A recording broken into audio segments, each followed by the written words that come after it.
Why do some men fall deeply for women who ultimately destroy them? Why do intelligent men ignore every red flag until it's too late? In today's video, we dive into the dark truth Carl Jung uncovered, a truth that reveals why some women seem to have a hypnotic, almost destructive pull on men. You're not crazy, you're unconscious. Let's explore what your psyche might be hiding from you. In the depth psychology of Carl Jung, one of the most profound and often misunderstood concepts is the idea of projection, especially as it relates to the anima, the unconscious feminine aspect within a man's psyche. The anima is not simply a feminine side. In a superficial sense, it is a deeply rooted archetype, inherited through the collective unconscious, and it acts as a bridge between the conscious ego and the deeper realms of the unconscious. But when this internal feminine image is unrecognized, unexamined, and left in the unconscious, it does not remain dormant. Instead, it becomes projected outward, typically onto women in a man's environment, often romantic partners. This projection, Jung noted, is not only powerful but perilous. A man who has not yet become conscious of his anima is destined to mistake his inner image of woman for actual women in the world. He encounters someone who appears to match the ideal, someone beautiful, nurturing, mysterious, intuitive, or magnetic, and instantly feels a profound connection. This is not love in the true sense. This is projection. What he sees in her is not who she is, but rather who he unconsciously needs her to be. Jung emphasized that the anima develops through stages, beginning as more primitive and seductive images, the siren, the temptress, the magical woman, and only through conscious integration does she evolve into the wise guide, the mediator to the self. But for most men, especially in the early stages of psychological development, this process has not yet occurred. Therefore, their encounters with women are colored, even distorted, by their own unconscious psychic material. This is why many men become bewitched by certain women. They are not reacting to the person in front of them, but to the archetype behind the mask. This explains the mysterious pull or infatuation many feel toward women they barely know. It's as if she is completing them, awakening something divine, or leading them to higher purpose. Yet, she is only triggering what lies within. The woman may be completely unaware of this role. She may be ordinary in behavior, but in the man's eyes, she becomes extraordinary, a muse, a savior, even a goddess. Such projections are not inherently harmful. In fact, they are often the doorway through which men first contact their inner world. However, when projection remains unconscious, it becomes dangerous. The man begins to demand that the woman live up to his fantasy, his unconscious ideal, when she inevitably fails to do so.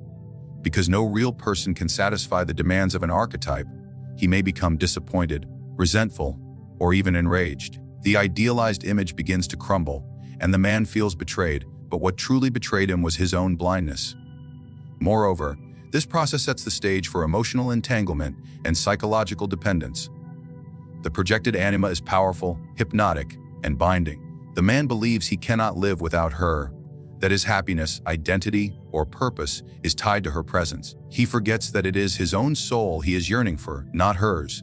He becomes obsessed, confused, and vulnerable to manipulation. Not necessarily because the woman is manipulative, because he has handed her the keys to his inner kingdom without knowing it. Jung warned that projection, particularly of the anima, can become so intense that it leads to self-destruction. Relationships collapse under the weight of unmet illusions. Men spiral into depression, addiction, or rage when the image they clung to disappears. They feel abandoned by love, when in truth they were chasing a reflection of their own unconscious. The anima, when projected, also blocks real intimacy. It prevents the man from seeing the woman clearly, as a separate individual with her own complexities, flaws, needs. Instead, he sees her as a mirror of himself. This self-referential illusion not only sabotages relationships, but also stunts emotional and spiritual growth. The man cannot evolve while trapped in projection. He must withdraw the anima, face her within, and learn what she truly represents in his psychic development. In Carl Jung's analytical psychology, the feminine principle within the male psyche, the anima, possesses both light and dark aspects. When integrated, the anima becomes a guide toward wholeness, introspection, and spiritual depth. But when repressed, distorted, or unconsciously projected, She may manifest as what Jung called the dark anima, a treacherous and destabilizing force. This darker side of the feminine, when not understood, can appear in external relationships with women and lead men into emotional chaos, moral confusion, or existential ruin. Jung did not believe in painting human nature in black and white. Rather, he insisted on embracing the full spectrum of psychic reality, and that includes recognizing the potentially destructive power of the unconscious feminine in her shadow form. The dark anima is not synonymous with women themselves, but represents a psychological energy or archetype that can inhabit or be projected onto women. Some women, consciously or unconsciously, embody this archetype and become carriers of it in a man's life. They may enchant, seduce, dominate, or psychologically consume him. Often, they appeal not to his rational mind, but to the deeper, irrational core of his soul. These are the women that men describe as addictive, hypnotic, or too good to be true. They seem to awaken something primordial and irresistible, but the pleasure is often short-lived, followed by confusion, heartbreak, or even personal collapse. Jung warned that the dark anima often emerges most powerfully in men who have not yet faced their own unconscious. These men are not in touch with their emotional wounds, sexual shadows, or deeper spiritual hunger. As a result, they become fertile ground for the projection of the anima in its destructive form. The dark anima is not a loving muse but a tormentor, a seductress who lures a man into dependency, fantasy, and obsession. She may appear to offer love but demands submission. She promises intimacy but delivers control. In psychological terms, this is not the woman acting maliciously by nature, but rather the man's unconscious, using her as a symbolic figure to reflect his internal chaos. In myths and legends across cultures, this archetype appears as the enchantress, the femme fatale, the siren, or the witch. She is Morgana Le Fay to King Arthur, Circe to Odysseus, Salome to John the Baptist. These figures are not evil in the modern moral sense, but represent the dissound powers of the soul, especially when denied expression. They teach a brutal lesson that unconscious desires attract destructive forms. Jung saw these myths not as mere stories, but as expressions of timeless inner realities, surfacing again and again in the dreams and lives of men. The danger of the dark anima is not limited to emotional seduction. She often stimulates a man's spiritual inflation or delusion. He may believe he has found his soulmate, his destiny, or even divine purpose through her. Beneath this mystical glow often lies a profound disconnection from reality. The man gives up his sense of self, his judgment, even his moral compass, in exchange for an illusory union.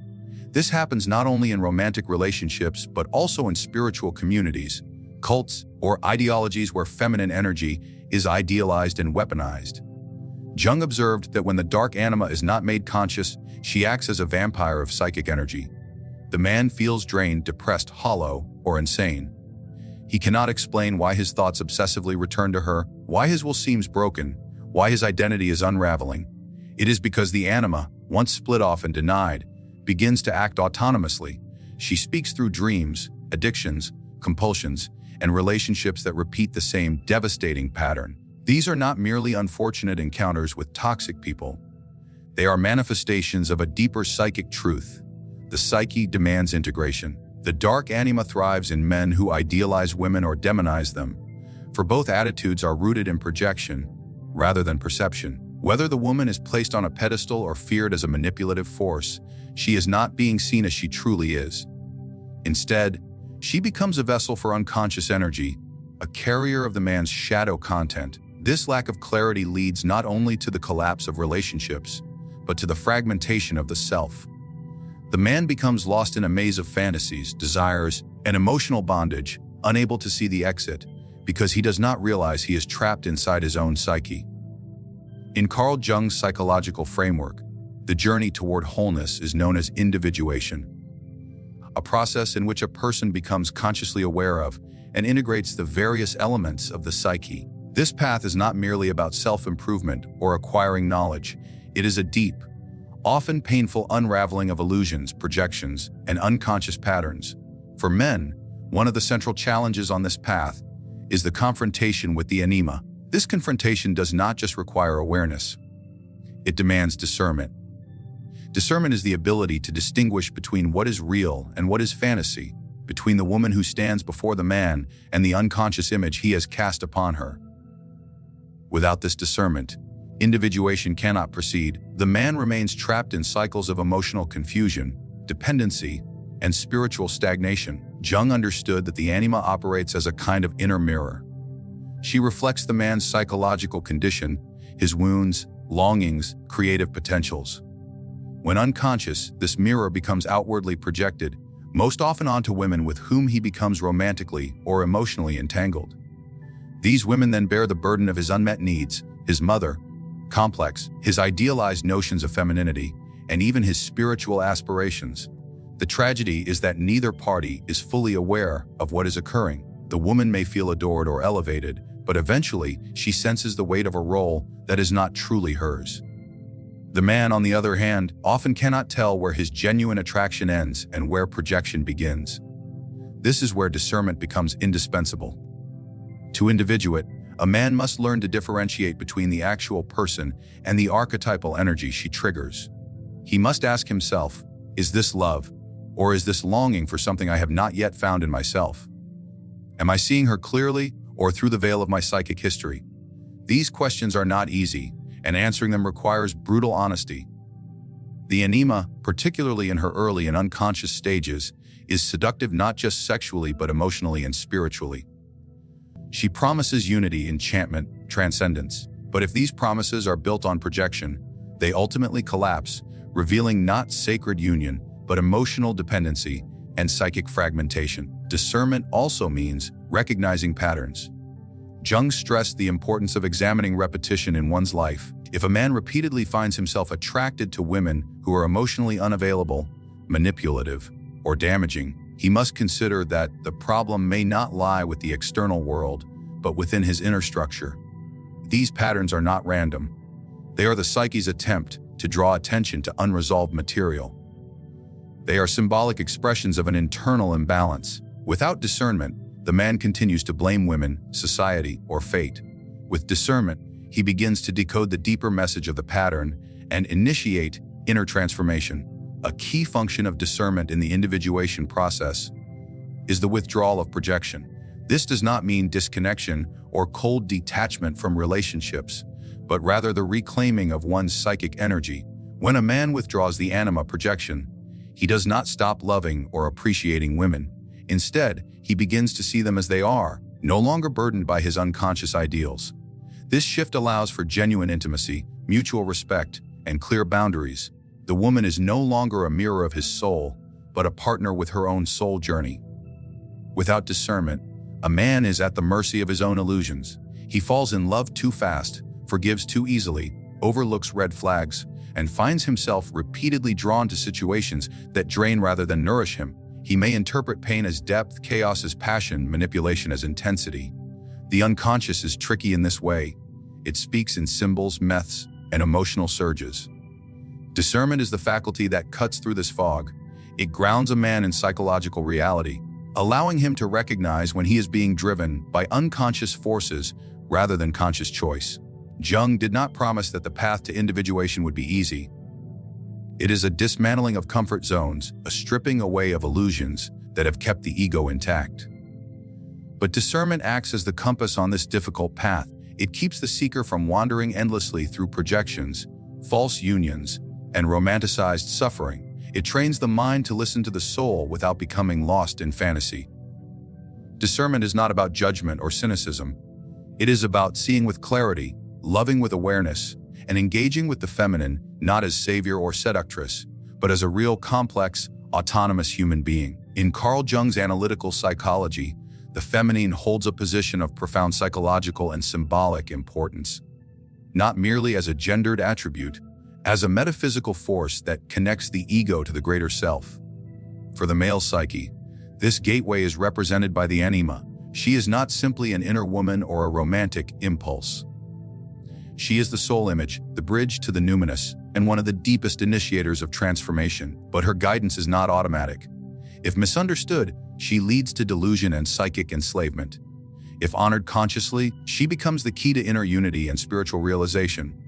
Thus, the feminine, whether experienced internally or through relationships with women, must be approached with reverence, awareness, and a willingness to engage with the mystery she represents. Jung taught that the anima evolves through 4 stages in a man's psyche, moving from more primitive and instinctual forms to increasingly sophisticated, spiritual manifestations. In the beginning, she may appear as merely erotic, seductive, or maternal, figures that echo the man's earliest relationship with the feminine, especially the mother. These early stages are compelling because they promise emotional security or sexual fulfillment, but they are rooted in dependency and projection. The man does not yet relate to the anima as a symbol of his own inner world. He remains entangled in her image, chasing women who fit the mold of the unconscious feminine he has not yet integrated. But the anima, when engaged with consciously, becomes something else entirely. She ceases to function as an external enchantress and begins to act as an inner mediator. She becomes the intuitive voice, the creative impulse, the emotional guide who leads the man inward, toward depths of feeling, imagination, and insight he could never reach through the rational mind alone. This is the shift from projection to integration. It is the turning point where the feminine ceases to be other and becomes an integral part of the self. And this transformation does not happen without cost. It demands the surrender of fantasy, the death of illusions, and the willingness to feel deeply, even painfully. Many men resist this inner initiation. The modern world prizes logic, control, and external achievement, values typically associated with the masculine principle. The feminine, by contrast, invites surrender, contemplation, and mystery. She asks questions the ego would rather avoid. What are you feeling? What wounds are you hiding? What meaning lies beneath your suffering? The anima does not offer quick solutions. She leads through dreams, synchronicities, and emotional currents that cannot be fully understood by intellect. She is irrational in the best and worst sense. Irrational because she operates from a dimension deeper than reason, and irrational because, if not understood, she can drive a man to madness. This is why the feminine is so feared and so misunderstood. She is not simply emotional or sensitive. She is transformative. She dissolves false identities, exposes hidden truths, and demands authenticity. In mythological terms, she is both the muse and the destroyer. In psychological terms, she is the force that brings the ego into contact with the unconscious. If a man runs from this contact, he remains fragmented. If he embraces it, he begins to encounter the self, not the ego's inflated image of superiority. The true self, the unifying center of the psyche that holds the potential for wholeness. The feminine in this context is not limited to women, but women often carry this energy in ways that evoke powerful responses in men. A woman may unconsciously act as the anima figure in a man's life, awakening his longing for union, depth, or healing. But unless he understands that what he seeks is within himself, he will burden her with impossible expectations. He will expect her to fulfill needs that are fundamentally spiritual, and when she fails to meet these needs, because no external person can, he may turn bitter, disillusioned, or dependent. To use the feminine as a gateway to the self, the man must learn to see her not as savior, not as enemy, but as symbol. The relationships he forms, the women he loves, the heartbreaks he endures, all are part of a deeper journey, a map drawn by the psyche to guide him inward. Each encounter with the feminine holds within it the possibility of awakening. But only if he has the courage to turn the gaze inward, to ask what she reflects within himself, and to walk into the unknown territories she reveals. In this sense, the feminine is the great alchemist, turning longing into insight, desire into purpose, and projection into self-knowledge. She is not the destination, the door. And through that door lies not only love, but the self. Carl Jung's revelations about the feminine, especially as embodied in the Anima archetype, are not merely intellectual curiosities. They are essential psychological truths that modern men ignore at their peril. Beneath the surface of attraction, infatuation, heartbreak, and obsession lies a vast inner landscape shaped by unconscious forces. Some women, knowingly or unknowingly, become mirrors of this hidden terrain. They awaken deep longings and unresolved wounds, not because they are inherently dangerous or divine, but because they activate parts of the psyche a man has yet to face.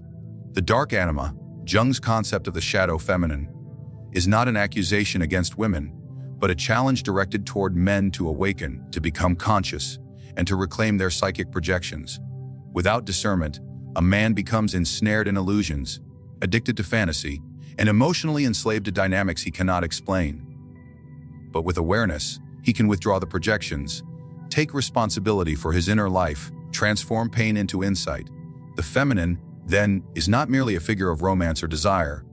She is a psychological force, one that can destroy or redeem, depending on how a man relates to her. When honored consciously, she becomes a gateway to the deepest parts of the soul, a guide on the path to individuation, and a symbol of the mystery at the core of human existence. This is the shocking dark truth Carl Jung uncovered, that until a man faces the feminine within, he will remain forever lost to the feminine without. The question is not whether some women are dangerous, but whether a man is ready to meet the danger and the divinity within himself. Only then can he stop seeking salvation in others and begin the true journey toward wholeness.